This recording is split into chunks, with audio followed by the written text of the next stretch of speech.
So personally, things have slowed down some.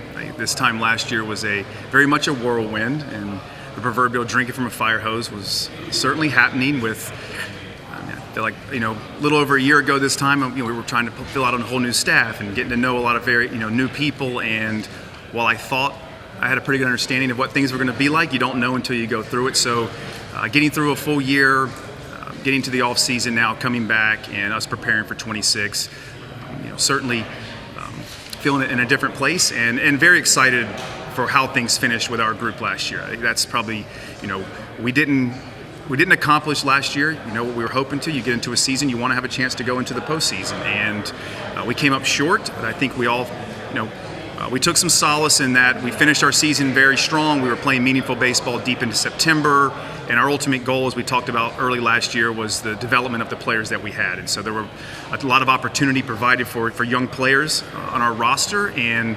a high number of those we felt like real steps forward to cement themselves as we think major league contributors for us that are going to help, continuing to build a foundation here that leads to consistent success. What message did you give when the season was over for them to go into the offseason, getting ready for a new season, knowing what it takes to be in the hunt and playing that meaningful games in September?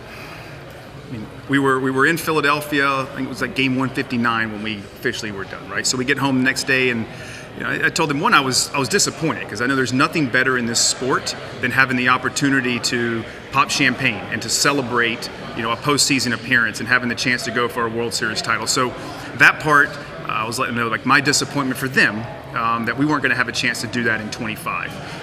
But that didn't at all dim the level of optimism I had for what our future looks like, as well as us, taking a step back, which is hard during a season when you get so caught up in the day-to-day. We felt like we did a lot of great things organizationally, moving ourselves forward. So that this year coming up was no guarantee that we were going to be better than we were in 25. There's no guarantee we're going to win X amount of more games that gets us in the postseason. There has to be the same or more sense of urgency with how, this isn't starting in spring training. This was starting with guys, and our players and staff in the offseason, and the preparations from a physicality standpoint and from a skill development standpoint that, it needs to happen. So our group has embraced that, and one thing I know, watching them for, a whole year, we saw how tough and relentless they were, and they hurt, to finish and not get in. So they love each other and are, I think, very much, number one, excited about it, but I think they'll be ready to meet the challenge of what's ahead of us when we start in 26.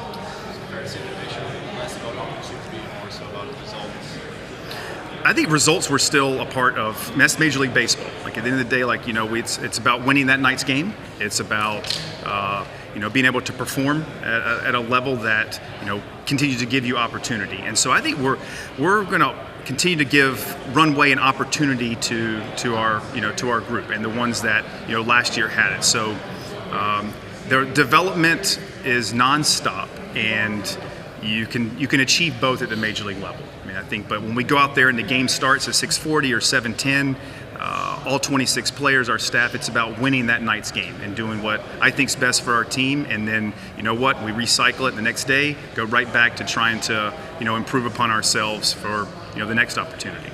Record starts fresh. There'll be a different, variables for other teams, whatnot. How close do you guys think you are as a team to actually making the playoffs in 2026? We feel like we're going to go into 2026 with a real shot to play postseason baseball, and that's going to be our goal. I mean, you get in there and there's a long-term goal at the end of the year. We'd love to be here, and it's more for me about we can't get too far ahead of ourselves. We're going to have a long time between now and then. We have a 6-week spring training.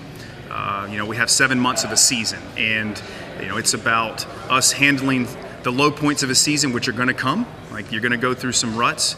Us, again, being able to handle adversity very well, get off the mat. So those are things that, while it's, we're going to be thinking about that. But I'm not going to focus and can't let our group focus too much on looking too far down the road. We need to be very good about what's right in front of us, and that's that day getting better and trying to win a game. Just talk about how much different you think spring training will be now in your second year. It's more knowing the people rather than having to know them, all that stuff. It certainly will be nice having more familiarity with, well, we got a new complex that's being built we're all excited about, so that's going to be a really big improvement for us and we're excited about. But then you just walk around the fields and, it's one thing to know someone, their name, and maybe watch them on the other side of the field or know a stat sheet, but to spend a year or spend months with a person, that's when, real bonds start to form. So we hope that we can just somewhat pick up where we left off last year, and the players will come in with an expectation and understanding of how we and what's important to us. How are we going to run our drills? How are we going to run camp? And so there'll be less of those unknowns, and we can firmly make the focus on areas at which our team and individuals need to get better for us to to accomplish what we'd like to. A lot of new coaches reported that Clayton McCullough will be joining your staff. Just what into that hire? Yeah, obviously with Tyler Smarslock going over to the Nationals, we hired Craig Driver to be our catching coach, and Craig has some experience as well coaching first base. Did that with the Cubs, so we made Drives catching first base, and we were on the lookout for someone that could really come in and dominate the infield play. And as we went through that process, Blake stood out. Coming over from the Pirates, he'd managed in their system. He was going to be their infield coordinator. We just love there's a technical acumen. There's also someone that culturally is going to be a real additive for our group. And feel like Blake will come right in and build strong relationships with guys and team up with Hector Crespo, and those guys will continue to push our infield program forward. Peter, in the front office, obviously they're tasked with adding some track and whatnot. How much do you think externally you guys need to add to the roster to help you or supplement the guys already there in 26? I know this. Peter will continue to look for every avenue, whether that's any type of external avenue to potentially help our team, and I think that's we'll do. And if we have some, we have players that come in from our system, that are new, that augment, great, and we'll, certainly a big focus is going to be continuing with the clarity that which we'll have from last year to this year. We think is much different with some of the players that establish themselves in. A big task is going to be trying to not just repeat that, but help them take steps further. So, whether that's minor league free agency, major league free agency, trades, waivers, there's so many different avenues and ways in which to, bring in talent to the organization. And, then our job is in turn to try to maximize and get the very best out of them. Can you talk about the two assistant hitting coaches, Day and Hess? Yeah, so we got Chris Hess coming over from the Boston Red Sox organization. Corbin Day was with Minnesota. I think as we were going through that process with them, and they stood out for their own qualities. You guys will love Corbin's full of energy. He's a tireless worker. He spent time on the major league staff with the Twins last year. Has a real solid background in game planning. And then Chris coming over from the Red Sox had spent a couple years ago in AA with a lot of their high-end prospects and had a successful time with them. Was going to be in AAA this year. So with the amount of the work that goes into a day now at the major league level, giving Petey an extra hand there, having 3 hitting coaches we felt like was going to be very important to do. And so there's just so much work in a given day. So I think they're both incredibly open-minded. They're going to help push the things that we feel like are important, and also be able to bring some outside perspective in ways at which to enhance our hitting group and help us score more runs. There's some areas that you guys as coaches have to help the team improve, maybe clean up, whether it's strikeout or walking or defense. I think on the pitching side, we saw a big turnaround for me last year was as we got probably into the middle part of May, our walk rate dramatically dropped. And I think early on in the season, it's not sustainable to have a 12% walk rate in the major leagues as a pitching staff. And we have arm talent, we had guys that really had great stuff, but we needed to get it in the box more. And when we cut our walk rate down to 6-7% and our defense cleaned up, I think in turn we played probably as good a brand of baseball for a few months as we could have, and I think that's going to continue to be the recipe, is filling up the strike zone with high quality stuff, and when you get the chance to put people away, being able to go get a punch out. Offensively, we'll continue to hammer home the plate discipline, decision making, because that's a big part of where things start. We're facing high quality stuff every single night. You have to be able to control the strike zone, and you guys seen, we have a lot of players that have a real ability to make contact, and so now it's just trying to optimize that contact a little bit more, get some more out of that contact, while also hopefully a year after getting a lot of major league at bats, taking some of those throwaway at bats and just tightening things up a little bit. We can create more run scoring opportunities and use our athleticism on the bases, for me, is where we can continue to make strides on the offensive end. Regarding Derek Showman, were you expecting to see him get the opportunities gotten with the White Sox, and what kind of impact did he have on the Marlins during his time here? Not surprised Show was someone that other teams were going to come after. I mean, he's a very talented hitting coach. He has a great way of building relationships with players. He understands data. He understands the new school, old school. So very happy for Show to get back home to Chicago. We knew that was going to be a big loss, but that's what happens when you have quality coaches and employees, that people are going to come, and we feel like we were able to go out and find two that are going to come in and pick up right where our group needs to be. How much work do we in Chicago have censoring his quotes to be able to fit the print? He'll be all right. He'll get it. He does. He's colorful. He's got a great personality. You'll really enjoy Show. And Augustine in the Army, working in the academy, what did you see from him there? Yeah. The expectation for him for next year? I mean, our expectation for Gus is that he comes in and Gus is going to be a catcher. We still believe in that. Saw Gus for a couple days down in the Dominican. He was working hard, and it wasn't just the work that he was doing. I think speaking with Gus and talking to him, how he was able to reflect on that season. I mean, it's hard to get a breath during the season, and so I think Gus had a chance to self-reflect some on the year, take a breath, and one thing he mentioned to me was that physically he felt okay, but just mentally it's quite the grind, and I asked him to hit in the top of the lineup almost every day, having to go back there and catch, probably play more than he ever has. So Gus was saying all the right things. He is embracing and taking on this off season, I think, differently than he did going into last season, which is all fair. He has a different perspective on what's ahead and what's expected. So Gus knows the narrative. I mean, Gus is smart. He knows what's said, and he's not backing away from that. And we're right there behind him because we believe in the person, number one, and believe in the ability that Gus has a real shot to catch in the big leagues. Who's a prospect you're most looking forward to seeing in spring, and why? That's the exciting part too. Is we have a lot of very talented players in our system coming up. I mean, much has been written about Joe Mack, and we should be. I mean, it's a young catcher at a premium position that I feel like eventually can impact on both sides of the ball. I think the year that Josh White had last year in AAA from a performance standpoint was spectacular. So excited to get to see Josh more this year, and then certainly Robbie Snelling, Thomas White, with the type of seasons they have, their youth, the ceiling they have. Pitching is always going to be what drives this thing. So excited to see them, as well as Kemp Alderman's another one, our minor league player of the year. Kemp had a really big year. Our group in PD loves him, the tenacity, the toughness, and the edge that he brings, which is something that I value as well. So excited to see Kemp get a chance to come to camp and get comfortable around our group. A year ago, you accurately predicted Cabrera as your breakout candidate. Who is it for 26? I know you touched upon it on the radio. I did. I touched on it. I'm gonna go today, right now. I know I mentioned Otto, but more breakout for me is me Ryan Weathers. And I think this is Ryan for me. It's the talent, right? Ryan, unfortunately, last year just wasn't able to. He just had an interrupted season with some injuries. He's had the last couple years, but this guy is top shelf stuff from the left side.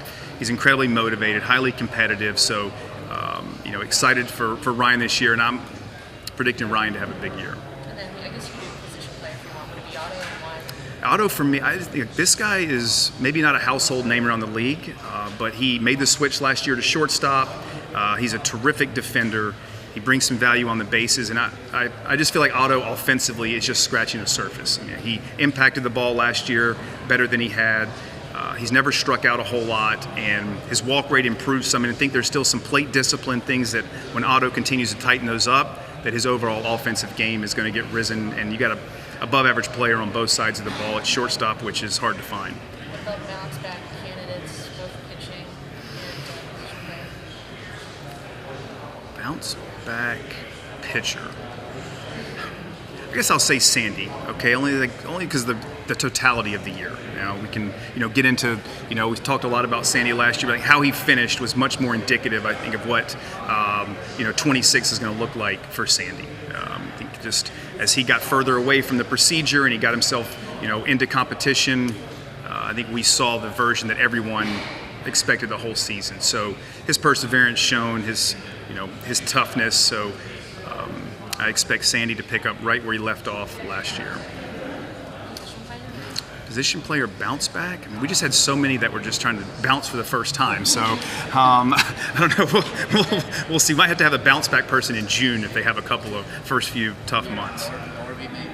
Yeah, Norby, that one, just the choppiness of his season. Getting hurt in spring training and then coming back and getting hurt again. So we haven't seen the Norby that we all know that he's capable of. So I think it's another one. Hopefully he's just healthy and able to go out there and hit like he always has and continue to get better defensively. What do you think, as of now, obviously there's plenty of time in offseason still, but the strength of your ball club?